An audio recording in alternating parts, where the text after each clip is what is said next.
Bonjour, bienvenue à la vidéo du mercredi. Chaque mercredi, 3 minutes pour se poser les bonnes questions. On dit chez moi, impossible n'est pas français. Impossible n'est pas français. Je doute que les Français y croient encore parce qu'on est tous confrontés à des limitations, à des choses qu'on souhaiterait qui ne se réalisent pas. Mais la question que j'aimerais nous poser aujourd'hui est impossible est-il divin?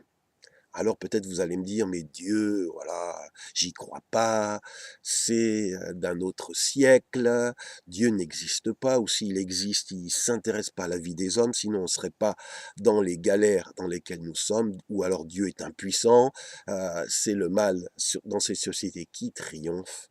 Impossible serait-il divin? Eh bien, quand je lis, et je vous encourage aussi à y plonger vos regards, même si vous l'avez jamais encore fait. Euh, Quand je lis la Bible, en ce moment je lis les récits de l'Ancien Testament des prophètes Élie et Élisée, je suis baba, je suis effaré de lire des récits de situations qui semblent totalement bloquées, où il n'y a pas de provision, où voilà, ça semble impossible de s'en sortir, et où Dieu, de manière extraordinaire et surprenante, va débloquer la situation. Et le message que j'aimerais vous partager ce mercredi, impossible n'est pas divin, pourquoi pas?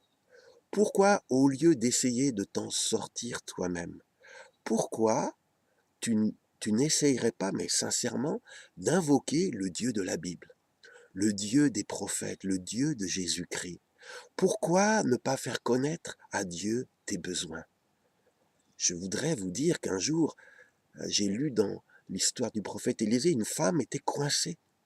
Elle était en situation de danger, elle avait besoin de provisions, elle avait besoin d'argent pour sauver sa famille. Et cette femme a osé faire le pas d'aller voir le prophète Élisée et lui dire, que dois-je faire? Et Dieu a fait quelque chose d'extraordinaire. Cette femme, il lui restait juste un peu de parfum. Et Dieu va lui dire, récolte chez tes voisines plein de vases et puis rentre dans ta maison, et puis tu vas verser le peu de parfum qui reste et qui vaut un peu d'argent dans tous ces vases que tu as collectés. Et la femme va le faire. Et vous savez quoi? Oui, ça paraît fou, mais ça s'est passé. Au fur et à mesure qu'elle versait le peu qu'elle avait, le parfum s'est multiplié et a rempli tous les vases qu'elle avait collectés. Ensuite, elle a pu les vendre et elle a été tirée d'affaire. Je crois, je prie qu'il y ait une sortie de secours pour toi.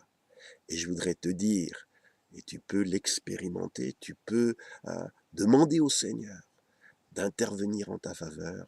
Si impossible n'est pas français et pas un adage auquel j'adhère, impossible n'est pas divin, ça, j'y crois. Je te dis à mercredi prochain pour un nouveau message. Bonne semaine.